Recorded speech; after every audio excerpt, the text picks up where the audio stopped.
আসসালামু আলাইকুম ভাইয়া, সবাই কেমন আছেন? আশা করি অনেক অনেক ভালো আছেন। প্রতিদিনের স্বাস্থ্য সেবা নিয়ে আমি ওয়াসাদুল ইসলাম, প্যারামেডিক্যাল অ্যান্ড টেকনোলজিস্ট ডাক্তার।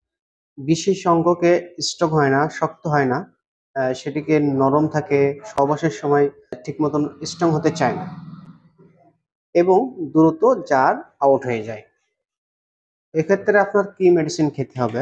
আবার যৌন শক্তিকে ঠিক রাখার জন্য, সুস্থ সবল রাখার জন্য, বীর্যের মান ভালো রাখার জন্য, শরীরে হেলদি রাখার জন্য, শরীরের শক্তি বৃদ্ধির জন্য এবং স্বাস্থ্যকে ভালো রাখার জন্য এবং যৌবনকে ধরে রাখার জন্য আমি নিজেও খাচ্ছি এবং আপনাদের খাওয়ার জন্য উৎসাহিত করছি, যাতে আপনারা এটি খেয়ে সুস্থ সবল থাকতে পারেন।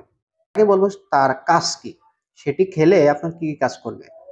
সেটি খেলে আপনার হরমোনের ব্যালেন্স, হরমোন যাদের কমে গেছে তাদের টেস্টোস্টেরন হরমোন ঠিক রাখবে, ব্যালেন্সটা ঠিক রাখবে। যদি হরমোনটা কমে যায় সেটা বৃদ্ধি করবে।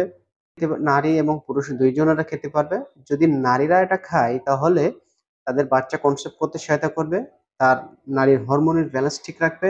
নারীদের অনেক সময় যৌন চাহিদা কম থাকে, সেক্ষেত্রে তার চাহিদাটা বৃদ্ধি করবে। আর এটি পুরুষের খেলে যেসব পুরুষের স্ট্রং হতে চায় না, শক্ত হতে চায় না, শক্ত হয়ে আবার নরম হয়ে যায়, সেক্ষেত্রে একটি দারুণ রেজাল্ট পাওয়া যাচ্ছে। খুবই ভালো একটা রেজাল্ট পাচ্ছি আমি। এটি দীর্ঘক্ষণ মিলন করতে খুবই ভালো একটা খুবই ভালো রেজাল্ট পেয়ে আপনার আরও যৌন শক্তি ফিরে পাবেন। এটি যৌন শক্তিকে ধরে রাখার জন্য, স্থায়ীভাবে করার জন্য এটি খেতে পারেন। এই ওষুধটা যদি কন্টিনিউ 3 থেকে 4 মাস আপনি রেগুলার করতে পারেন, তো এই পাউডারটি খেলে আপনি খুবই ভালো একটা রেজাল্ট পাবেন। বা 150 গ্রামের পাউডার পাবেন মাত্র 1170 টাকা দিয়ে। যদি এটি নিতে চান তাহলে দেওয়া যাবে। এটি কিভাবে খেতে হবে চলেন জেনে নেওয়া যাক। এটি সকালে 1 চামচ, রাতে 1 চামচ। যাদের একেবারে লো হয়ে গেছে তারা সকালে 1 চামচ, রাতে 1 চামচ। যারা হেলদি রাখতে চাচ্ছেন, যৌন শক্তিকে ঠিক রাখতে চাচ্ছেন, তারা প্রতিদিন 1 চামচ রাতে খাবেন।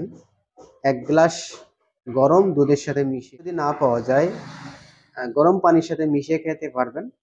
এটি খাওয়ার পরে খেতে হবে। কন্টিনিউ 3 থেকে 4 মাস খেতে হবে। তো বন্ধুরা, এই ছিল আজকে ভিডিওটি। ভিডিওটি ভালো লাগলে একটা লাইক দেবেন, শেয়ার করে সবাইকে জানিয়ে দেবেন। ভালো থাকবেন, সুস্থ থাকেন। আল্লাহ হাফেজ।